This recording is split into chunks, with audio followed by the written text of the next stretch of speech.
first pick again for Rogue Warriors is the Hecarim. I think we're just going to rinse and repeat the majority of our first part of draft. Yeah, because, you know, you see the Hecarim on Haro and maybe he says, well, it wasn't the pick, it was how I played the game, which I can agree with that. I think Haro was very stale in game number 1, and for Wuming, he doesn't have the Zoe up, so we'll see what he picks up in the mid lane. For now, at least, again, same draft, set up the bottom lane, a nice 2v2, that even if it's getting pushed in, you know, Cold can roam, and Eric will be fine just farming up on this Kaisa. And if we do index onto these same picks as we've already seen coming through as the exact same ones, you know, it gets me a little bit excited, but also a little bit scared, because I do agree with you. It came down to a lot of those early game decisions, a lot of the early game play, that you can clean those up, right? There are moments that you could have changed a little bit of that decision making, but we saw how devastating OMG were when they had that tempo, when they had that pressure, and that's where it kind of tends to worry me. And now the biggest question for me, just towards OMG's draft, is how do you facilitate having a great 2v2 where you have mixed damage, where you have a lot of layering of CC that can be a threat to someone like Forge?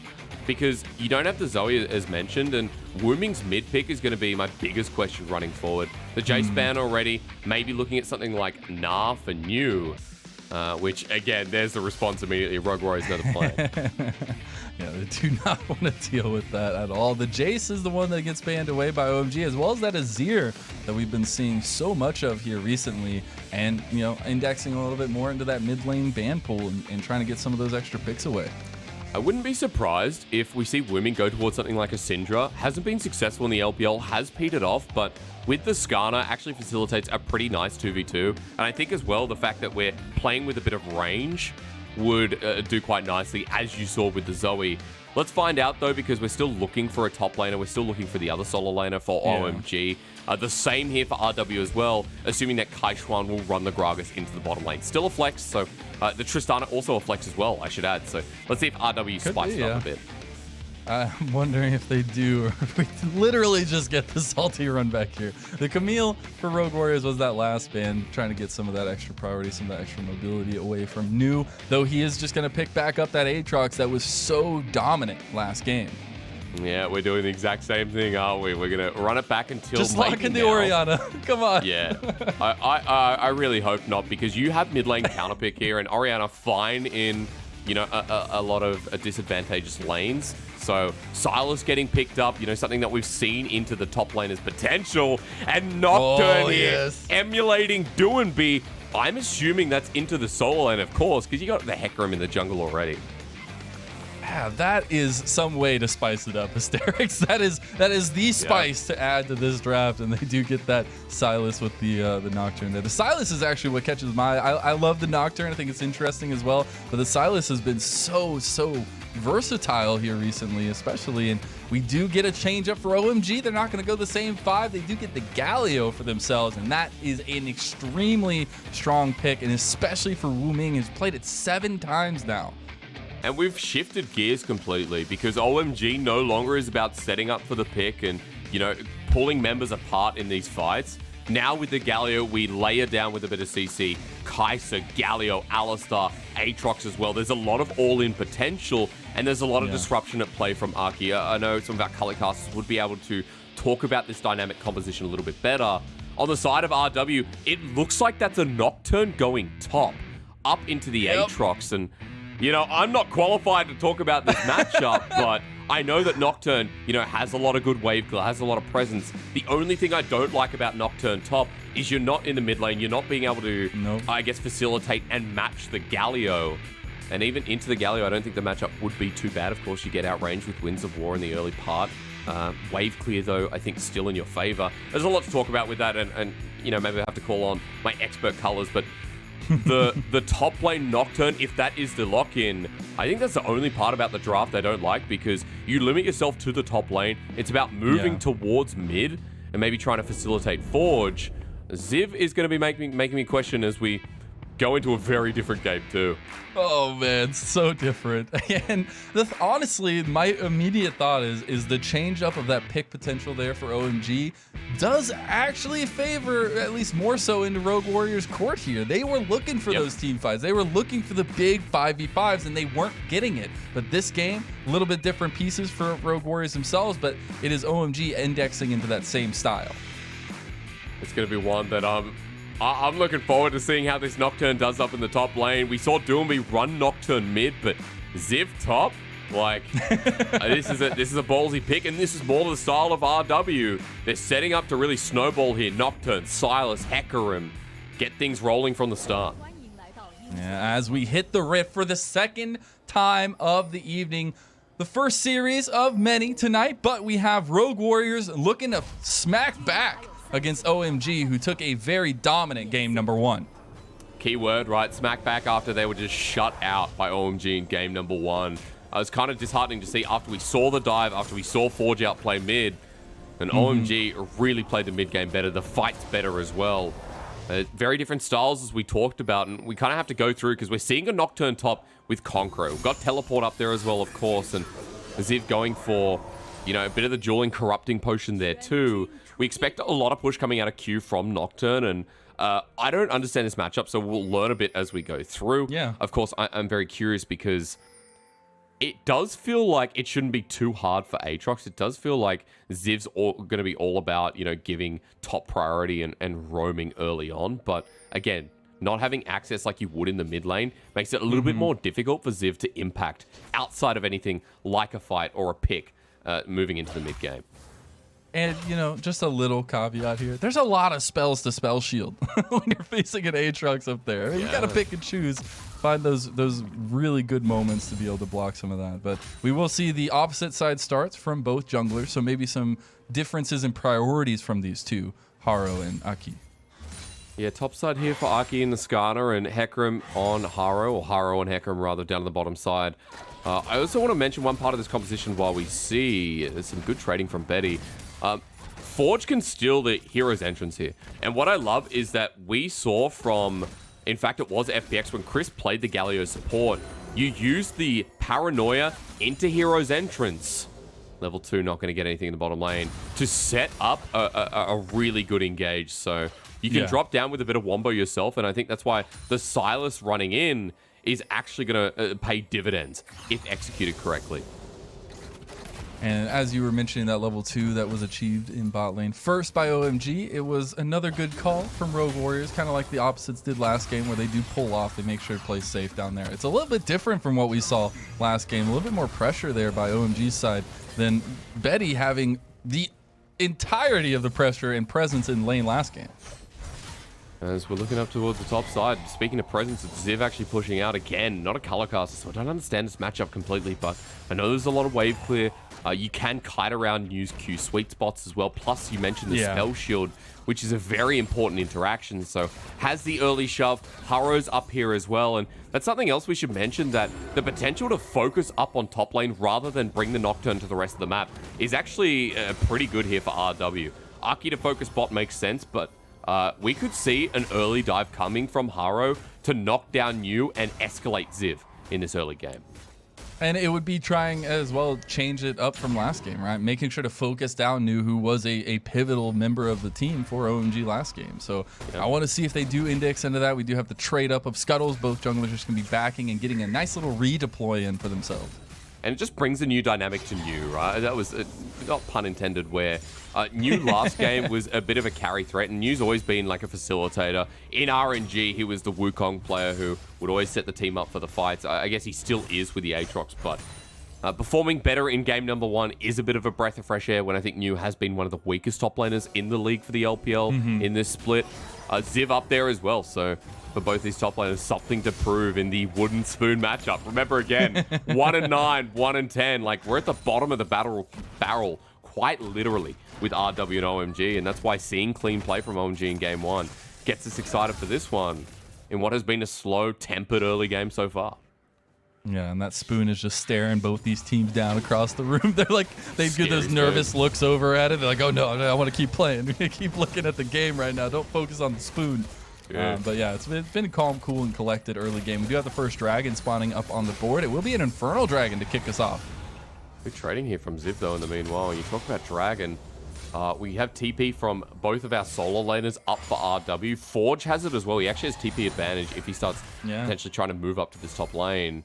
As Haro doing a bit of damage, but Aki just going to be stepping back. And RW are looking for something here. This is a very aggressive play to get them priority for Dragon and try and force Aki away from his early camps. And I wonder what the decision here is by OMG. Do they commit to fighting this? It does look like Aki wants to go in. Does have Wuming on the backside cold as well. Betty has found the flank, though. That blast code brings him right in. Wuming's a bit caught up. They have the full team here, and that's immediately going to be a huge pickup for OMG. It does get traded back on TP. We got chaos everywhere, but Rogue Warriors are going to come out on top. How the blast code was so troll, and Forge was like, oh man, I'm here now. I don't know how that turns in RW's favor, but they have a lot of AoE damage at this point. Hecarim, Forge, Betty with the rocket jump as well, Gragas too. And RW with the beneficial trade, they get what they want, which is priority in the bottom side to set up the Dragon. And now you have a Sylas and a Hecarim who are really built for this early game. And that's the decision making I wanted to see last game. Yes, it was a little bit hit or miss there. It was a little bit of time before they were able to fully decide on it. But as we're going to see here, they do commit after that blast cone brings them over the side. Yeah, and Forge is kind of just like sitting in the pit, trying to lure OMG in. Kaishuan takes the majority of the damage. And I'm looking here, I mean, Haro, the Spirit of Dread, I think it's called, the W from Hecarim. Essentially, when you do damage, you heal back up and gets a large chunk of health. The early game damage there, of course, from RW2, and sets himself up for success. They might not have a gold lead, but now I'm worried because Forge is 6. Forge has the kill. Merc Tread's picked up, and even though Wuming got one in response, he can start pushing out these lanes relatively quick and steal the Galio ult to make impact towards these side lanes. And I think that's what's bigger for RW here. While I was pinpointing onto Ziv with Paranoia, remember it can be a response from Forge instead, where Ziv onto New, the dive happens with Haro as well, and Onslaught of Shadows. Forge can use that hero's entrance to impact this side lane for Rogue Warriors. And that's where I want to see them take advantage of this level 6. I want to see them upping that pace, upping that tempo a little bit. Yes, they do have the later game scaling with Betty on the Tristana, but you've got to get some of these solo laners gold. And we see Aki coming up here to help out New a little bit. You have Ziv taking a brunt of damage there. Does flash, but Aki's going to be able to follow it up. It doesn't have his flash available, but does have the Impale, as it will be a kill going back over to OMG, and they have made a response in top lane. And it was a great response from Aki. Aki holds on to the Impale until the spell shield is gone, thinking that Ziv thought he was going to get stunned up with the E auto attack, but it's a Q bait instead, and Ziv burns it early. Impale comes afterwards, and now mid.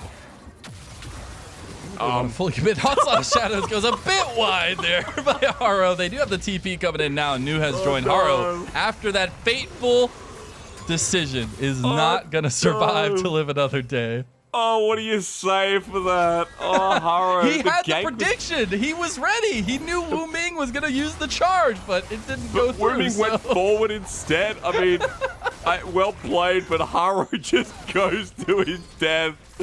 Take Hecarim away from this man. He's embodying the horse. He's got to run free. Hey, you know, you want those back 10 times out of 10. You're like, man, I could have done that differently. Sure. But yeah, it does end up in that kill lead, at least going over to OMG. Yeah, a kill that realistically they shouldn't have, but I gotta say, you know, New moving down was really nice to see. I didn't actually get to watch the map setup. As we'll have a replay now. Where is New?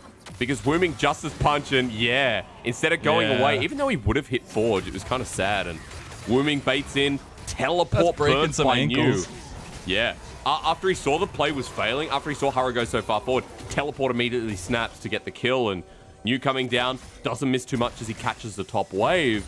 And for OMG, stemming some of the bleeding that was given with that bottom lane dive within the jungle rather hit as Cold. He gets knocked back pretty heavily. Cold's still going in, has the stun there, but Rocket Jump is going to get Betty the kill. He gets the distance down. Now we get the resets, and Eric having to run for his life. No satchel charge available. The heal does come out, but it is not going to end up in another kill, and they do get one for Betty on the bot side. We're definitely getting to the shenanigans I expected. Yeah. Cold goes in for the engage, and then after seeing that he probably doesn't have a way out, instead of running, he tries to walk up to Betty to get the trample stack, but Eric as well almost getting punished for that. Aki coming in to try and save the turret while Eric has to back away. And once again in this series, Betty is ahead. Betty set up within the lane, almost finds a 2v2, 2 for 0 to start off his game, but the 1 kill will be meaningful here with a Noon Quiver early, plus Betty on this next back, you know, pickaxe there, you can see the Cloak of Agility, boots, and he's set up for success. We just have to see if Rogue Warriors this time can utilize their AD carry's advantage. And again, it's the rocky decisions around the fights, right? It's the kind of indecisiveness that has been a big part to some of the lackluster fights that we've seen from Rogue Warriors. But that's where I want to see, as you get these stronger pieces, that decisiveness does come through.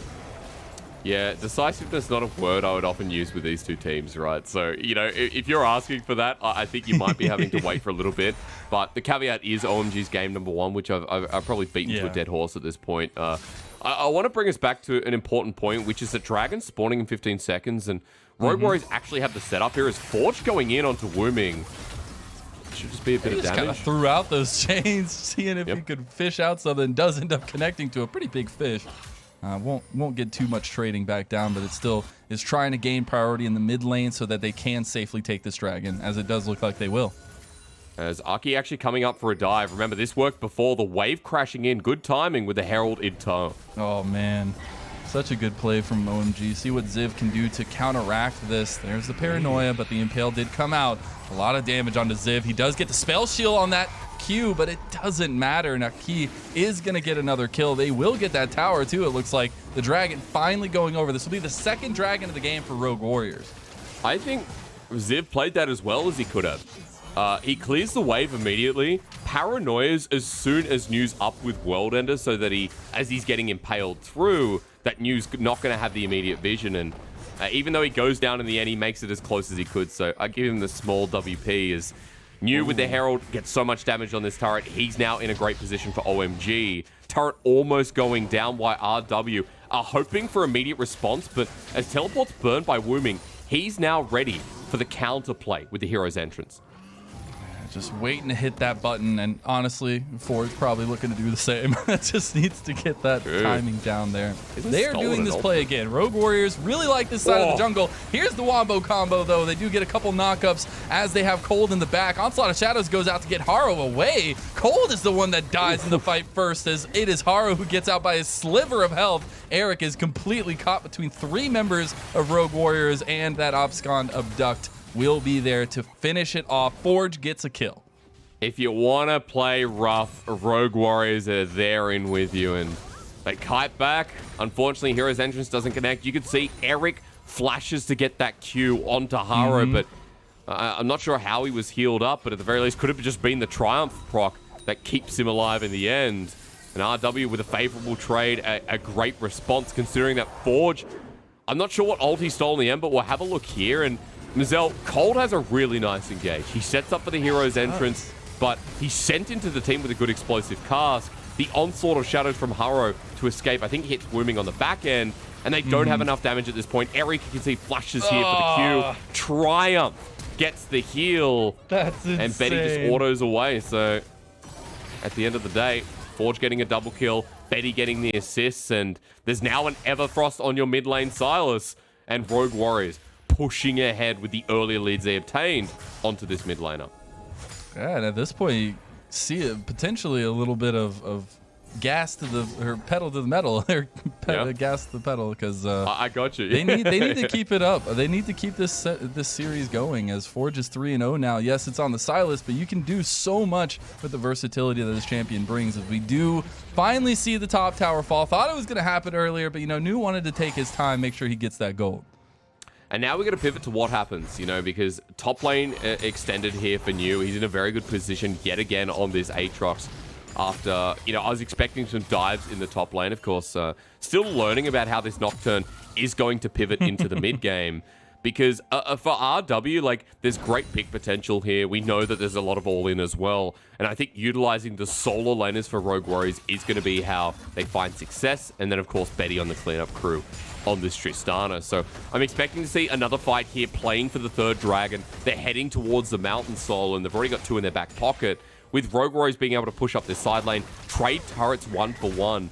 Our maps are extended, and I honestly feel like when you're in this kind of map state, it favors a team like RW that can play the double global, that can play the paranoia, the stolen heroes entrance, as Forge actually just took it from Wuming there. So it will be up and available, and this for RW is a great place to play through.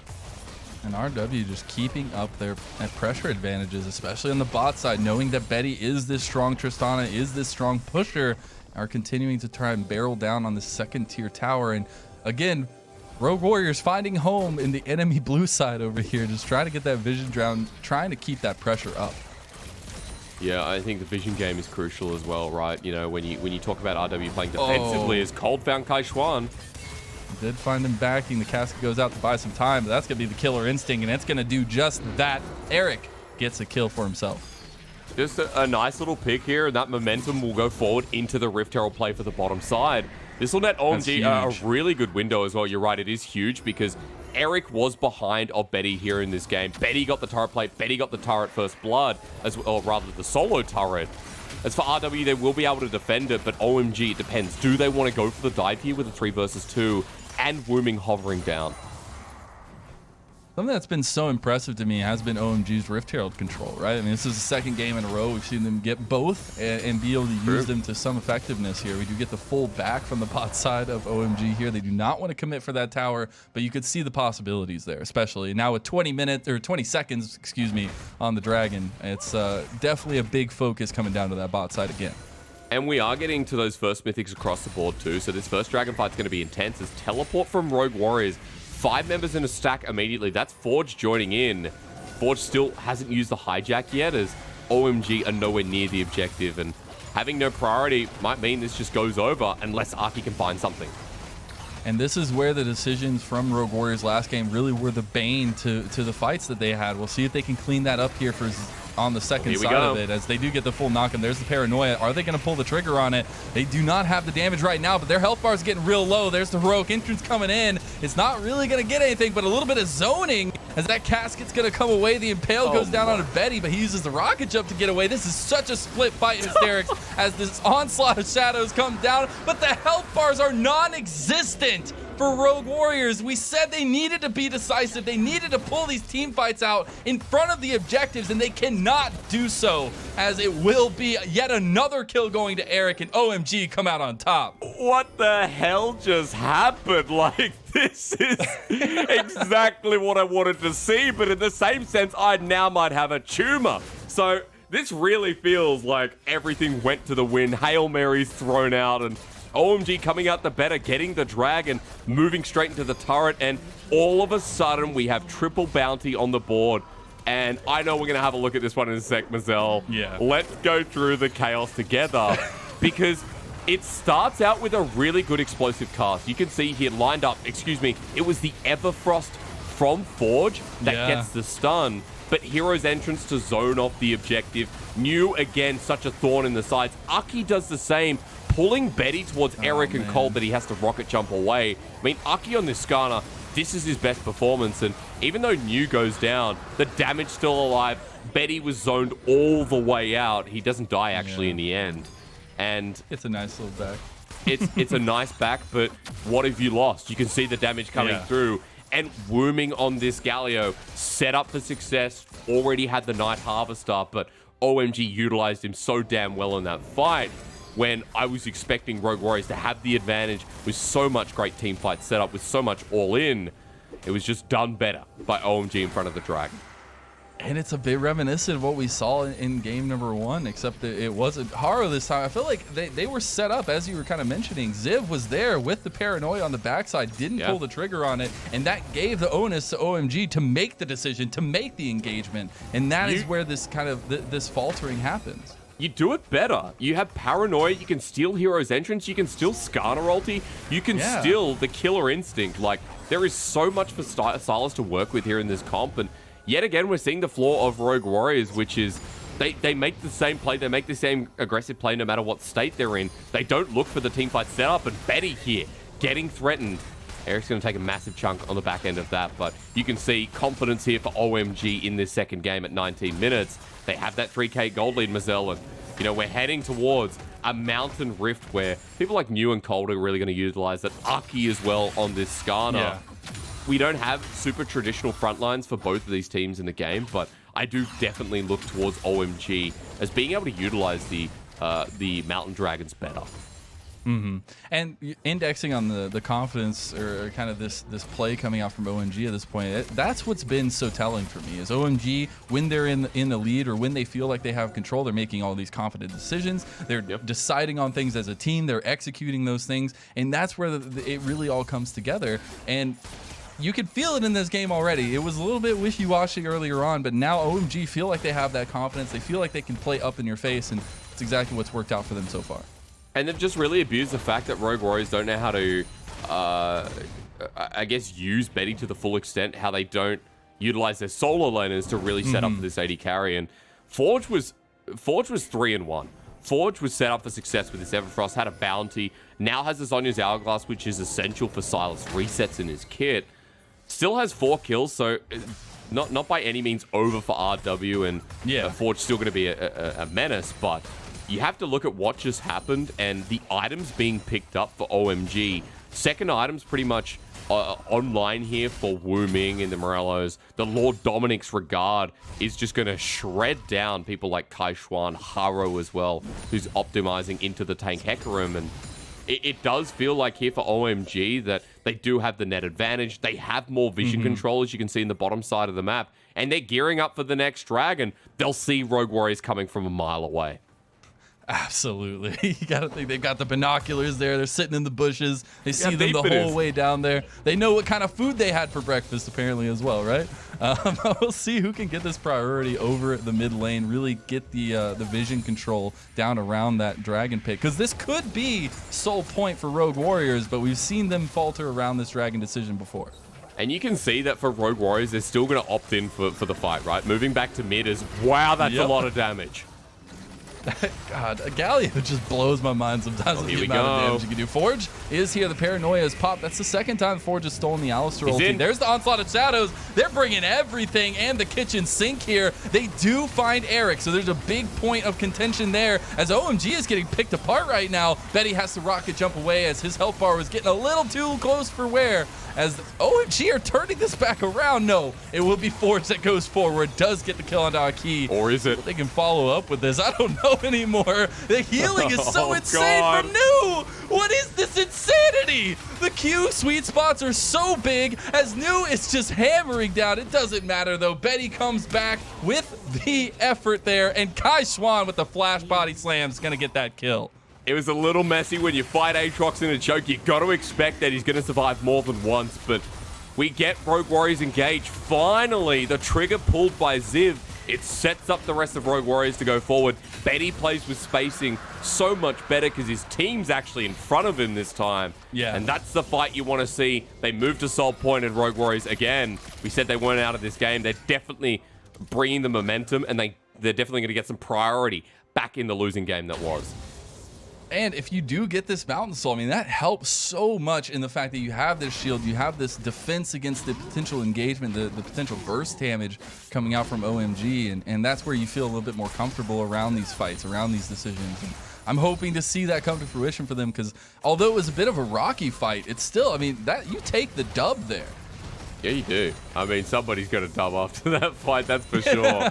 And, you know, My favorite thing is filling in Colorcaster is doing these replays because what we saw was OMG actually start the fight, and there's really good re-engage potential when you look at Ziv going in the back line. Onslaught of Shadows there as well. Their target straight away is Eric, who gets CC down for days. The Kaisa taken down, one of the primary damage sources, but I'm just surprised OMG survived for so long because in this choke, when Rogue Warriors group up, Aatrox just loves to, you know, join up with you, join the scrap himself. So OMG survived for a little bit longer than expected, especially with Wuming's early lead into this game. And they'll take down Ziv with them, but Betty comes back in the end. And it is Rogue Warriors cleanup, Rogue Warriors win. Keep this game competitive. Indeed, and that's the second time we've seen the Unbreakable Will stolen there by Forge. So getting a little bit more tankiness as he becomes the primary target in both those last fights when he goes in a little bit earlier. So at least making the decision to play it more defensively, maybe not index on that damage potential. It's something we've seen from a lot of the Sylases in the LPL, especially during 2020, which is the Unbreakable Will just looks so good as Cold flashes. Here we go. They were looking for the combo the whole time, and Betty pays the price. So does Kaisa. They were together. They will go down together, and that is the decision. That is OMG turning to the Baron and saying, this is mine now. This is the small difference between these teams. OMG are not afraid to pull the trigger, and Cold with his veterancy in the LPL, he's 6 years on OMG, made the play that put them back into favor in this game.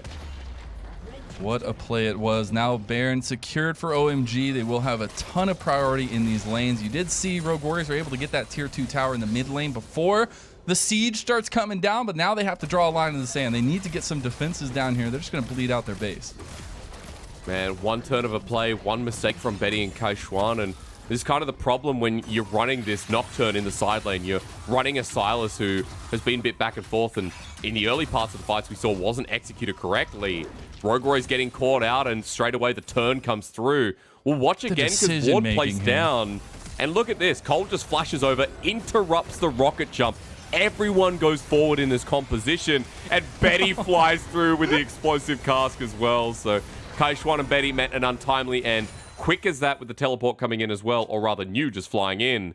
They get the Baron. OMG now up 4,000 gold at 26 minutes in. And yes, it's sole point for Rogue Warriors, but OMG have been given back priority into this game. And when you have a Galio, when you have an Aatrox, when you have these people that can sit between Fog of War and always threaten the dive, always threaten the collapse, Rogue Warriors are going to have to pay a lot of respect to the Baron push coming forward. And man, that play there from Cole just gets me giddy. That it's execution, great, that level of decision making is just so awesome to see. And this is it's why capitalizing on it. This is why, like, Cold in past has been the talking point, right? When you have veterancy on a roster, Cold is the person who's stuck around for so many different reiterations of OMG. We talked about them being a really old school roster. You know, when we lost Big Pomelo, we came in 2015 and Cold was on the roster known as 5, so leading the charge on this OMG roster and setting them up for potential success. And we're seeing a big focus still around the mid lane, especially from Rogue Warriors, defending that, while New is just taking towers in the side lanes now, doing exactly what he did in game number 1 on this Aatrox, and just repeating it in game number 2. That's right. If it ain't broke, don't fix it. New has had a great Aatrox this series so far, and he's adding pressure down to the bottom lane. Ziv has to match. Now moving to mid, I talked about the collapse potential. If Rogue Warriors aren't careful, OMG will push this to the limit. They will. And you saw how decisive they were last time. They knew when to go for the throat, and they did just that. The tower is going to die. One more shot from the cannon minion there is going to do it. So they have gotten a boon of objectives here, at least in the tower discrepancy. There's potential for Forge to actually re-engage there. He wanted to turn it around as Kaishuan's gearing up as well. Forge waiting for it. Oh, no. Yeah, he does have the Unbreakable Will there. Could use it to get that extra engagement for themselves. They just wanted to pressure OMG off a little bit, as we do see them barreling down towards this dragon. This is the soul for Rogue Warriors if they can manage to steal it, but they've got to go into the trap that is OMG. That casket was huge, but can they get the follow-up? Rogue Warriors are scattering like mice right now. That Unbreakable Will is going to come out, help Forge survive a little bit longer, but OMG capitalize again and again on these decisions from Rogue Warriors. I have not seen Arky play a great game since his Kayn. He does not play well on traditional junglers, but on this Skarner, man, he is setting them up like that perfect little bait in the brush, knowing it wasn't water, doing your due diligence to clear it, and Haro steps into his lair. It's immediate impale into the rest of the team. That was just beautiful to watch. OMG get the dragon, and again, it feels like Rogue Warriors are going that inch too far, feeling a bit too confident when they shouldn't, and OMG just keep punishing them time and time again. And a 5k gold lead has developed. And yes, that's not game deciding. That's huge though when you're looking at some of these specific carries, especially Eric on this Kaisa, who is starting to get along in the item builds. We'll see this fight go down right now. Because just watch Aki. I mean, Haro steps next to the brush, and Explosive Cask you mentioned was great, but the problem is Haro's already dead. The Onslaught of Shadows doesn't matter because they're using their Aatrox as his front line. Mew doesn't die because, again, dude, there's so much healing. He has a GA now as well, so. Oh, no. Like, he's got the ultimate setup right now. The Hysterics, the GA, the heal cut even. What do you do? Just to make sure. And when you want to see this all in, you want to see Ziv setting up, Forge stolen ulti, Haro on Sword of Shadows, you got to remember that the response from Aatrox is always going to be good because when people group up in front of him, easy to hit the sweet spots, easy to set up for OMG's comp, and New picking the Aatrox. Again, another big W in the column as a potential, at least for this game, W in the column of New's play history this series. And OMG now gearing up for the next objective, which happens to be the Baron in a minute 10.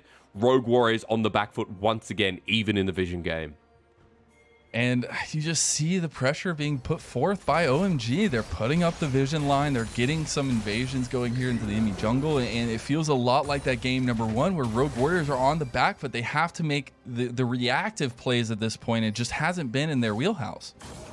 And I will say that, you know, if they're able to find a pick before the Baron, is kind of the easy answer that RW can come back into this game. I think crucially, it's about giving Betty the space, enabling Ziv and Forge to have that successful ultimate engage, and then Haro for the follow-up.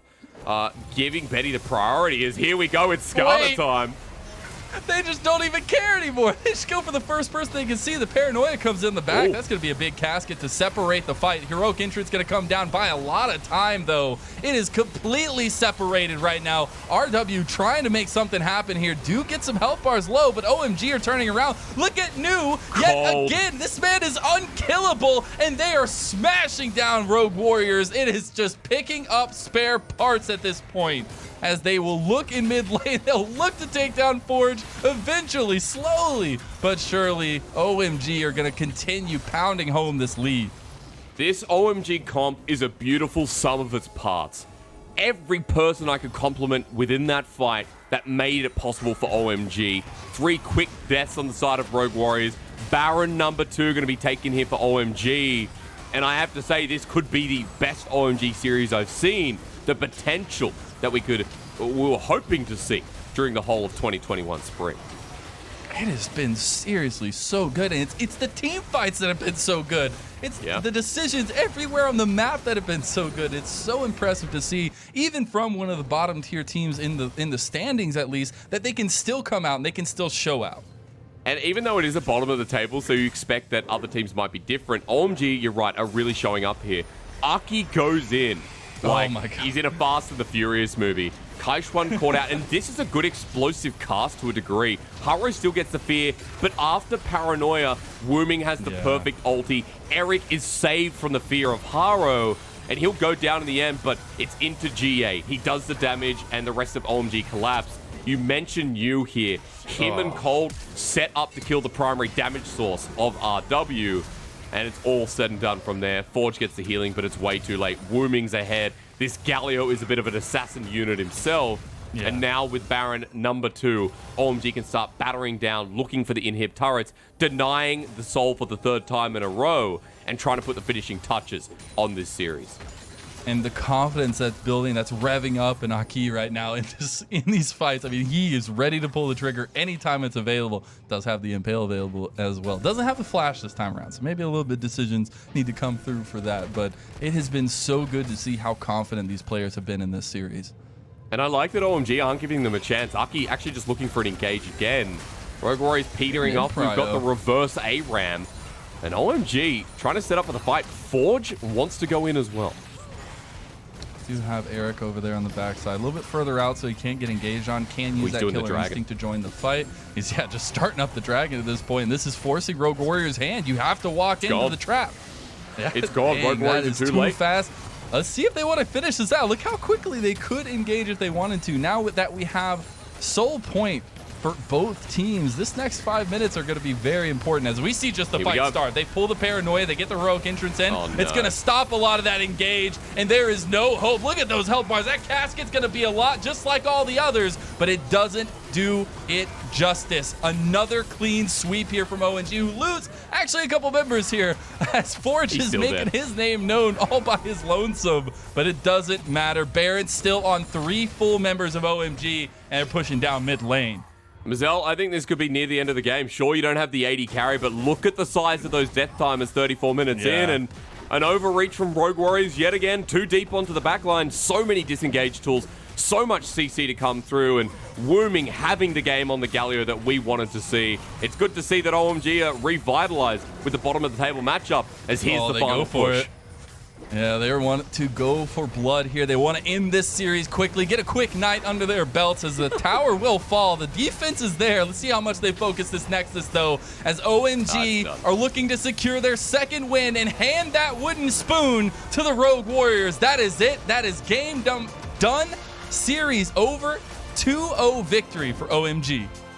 And didn't I expect the game 3 here, Mazel?